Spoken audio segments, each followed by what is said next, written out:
मुझे याद नहीं कि मेरा जन्म कब हुआ,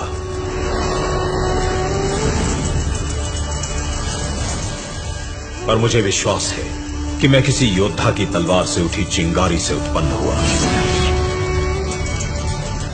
मैं अग्नि हूं, वही जिसे देश प्रेमियों ने प्राणों की आहुति देकर पवित्र किया और जिसे ओडिशा की महान संतानों ने अपने हृदय में जीवित रखा।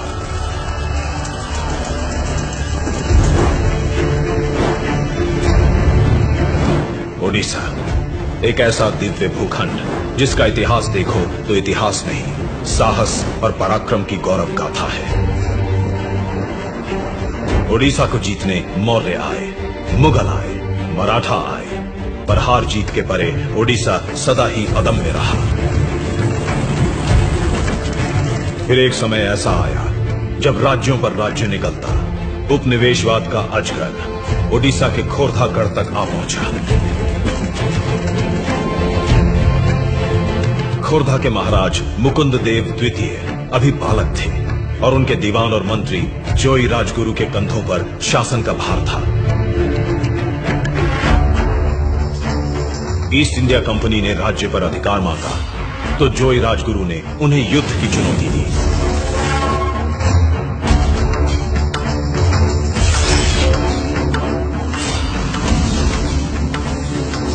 सन 1804 7,000 अंग्रेज सैनिकों के सामने मुट्ठी भर पाइको योद्धा निर्भयता का कवच पहने खड़े थे। अंग्रेजों की जीत निश्चित थी, पर हारने से पहले रणधीरों ने ऐसा समर मचाया कि रणचंडी हर्षित हो नाच उठी।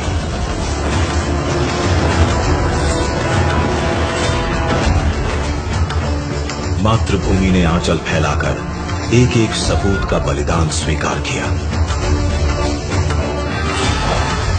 अंग्रेजों ने जोई राजगुरु पर मुकदमा चलाकर निर्ममता से उनका वध कर दिया।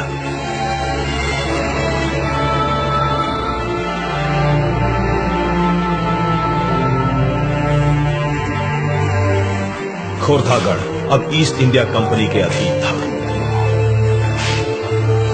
पूरे राज्य को निराशा और संशय की काली छाया ने ढक लिया।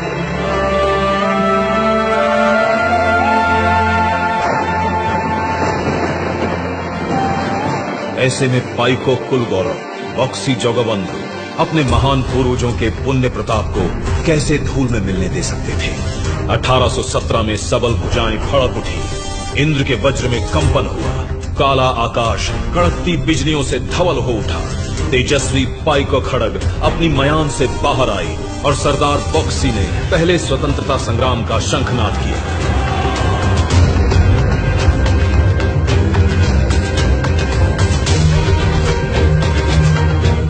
पिंडी की बाहुबलेंद्र और कुर्तिबासा पाटसाहनी जैसे अनेक रणबांकुरों को साथ ले सरदार बक्सी ने छापामार युद्ध की योजना बनाई। घूमसर के कोंद आदिवासी भी साथ आ मिले। सभी सूरमा वो साए गजदल की तरह जंगल से निकल कर अंग्रेजों के दफ्तरों, गोदामों, भवनों और खजानों पर धावा बोलने लगे।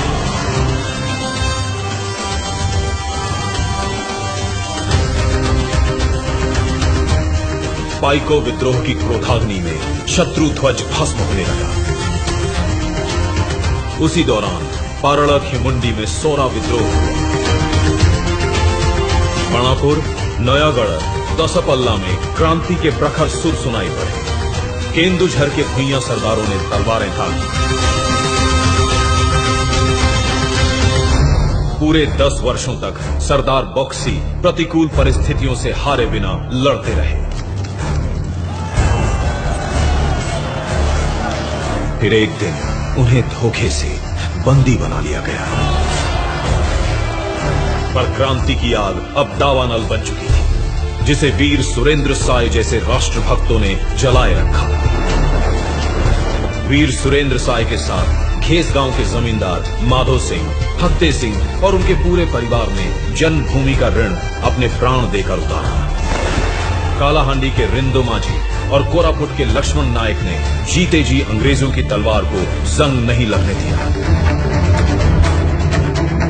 देशभक्त बलिदान के ऊंचे से ऊंचे कीर्तिमान स्थापित कर रहे थे, तो अंग्रेज सरकार क्रूरता और नीचता की गहरी खाई में उतरती जा रही थी।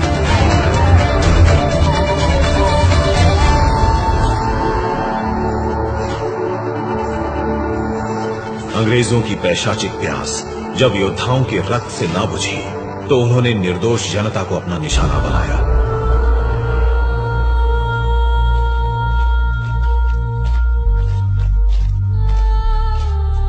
कभी एमको सिमको मैदान में निहत्थे आदिवासियों पर गोलियों की बौछार की, तो कभी इरम में शांतिपूर्ण प्रदर्शन करते लोगों का संहार किया। इन रक्त तीर्थों पर बेकसूर लोगों की चीखें जैसे आज भी हवा में ठहरी हुई हैं। लेकिन ऐसी अनगिनत चीत्कारों और पुकारों के बीच जब बालक बाजी राउतर की मासूम आवाज सुनाई देती है, तो आत्मा में शूल सा उतर जाता है। अंग्रेज पुलिसकर्मियों ने कुछ प्रदर्शनकारियों की हत्या कर दी थी। जन आक्रोश से बचने के लिए छुपते छुपाते जब वे लोग नीलकंठपुर घाट पहुंचे, तो उनका रास्ता एक नन्हे नाविक ने रोक लिया। तुमने माने सबको हत्या करी, बहुत धमकाने पर भी जब 12 साल के बाजी राउतर का संकल्प न टूटा, तो एक निष्ठुर अंग्रेज ने दहकता हुआ अंगारा कोमल से सीने में उतार दिया। अंतिम क्षणों में भी बाजी राउतर अपने साथियों को चेताता रहा।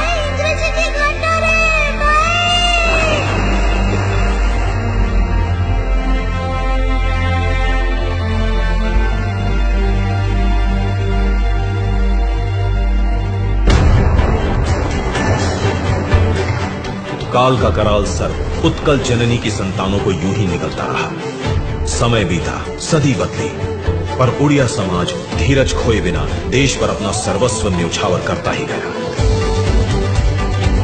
बाघा ज्योतिन जैसे विलक्षण वीरों ने स्वतंत्रता संग्राम में नए प्राण फूंके। नेताजी सुभाष चंद्र बोस जैसे महामानवों ने उड़ीसा की कोख को धन्य किया। पंचशखा पंडित गोपबंधु दास, पंडित नीलकंठ दास, पंडित गोधाबारिस मिश्रा, आचार्य हरिहर दास और पंडित कृपा सिंधु मिश्रा नवक्रांति के अग्रदूत बने। तुम मुझे खून दो, मैं तुम्हें आजादी दूंगा। जब नेताजी ने महा आह्वान किया, तो लक्ष्मी इंदिरा पांडा, वीरपात्रा, ब्रजमोहन पटनायक और सोमनाथ पाणिग्राही जैसे अनगिनत जोशीले जवान आजाद हिंद फौज के जाबाज सिपाही बने। वहीं दूसरी ओर मधुसूदन दास, पारड़ा महाराजा, हरे कृष्ण महाताब, रमा देवी, मालती देवी, अन्नपूर्णा देवी, पार्वती गिरी, चंद्रशेखर बेहरा और गुरुवारी मेहर जैसे अनेक नेताओं ने गांधी जी के असहयोग आंदोलन और नमक सत्याग्रह को बल दिया।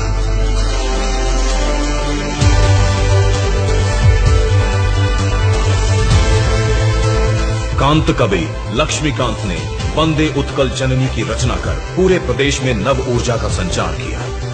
भारत छोड़ो आंदोलन का आगाज हुआ, तो बरगढ़ जिले के पनीमोरा ग्राम का हर व्यक्ति अंग्रेजों को भारत से बाहर खदेड़ने बढ़ चला।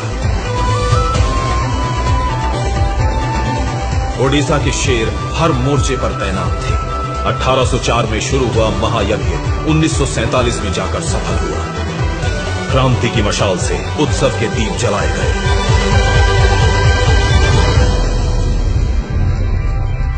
और मैं तो कल भी प्रकाशमान था और आज भी प्रज्वलित हूं। अगर देखो तो अमर जवान ज्योति की किसी अग्नि शिखा में मेरी लपट भी दिख जाएगी। मुझे कभी बुझने न देना। मैं सम्मान हूं तुम्हारे पूर्वजों का।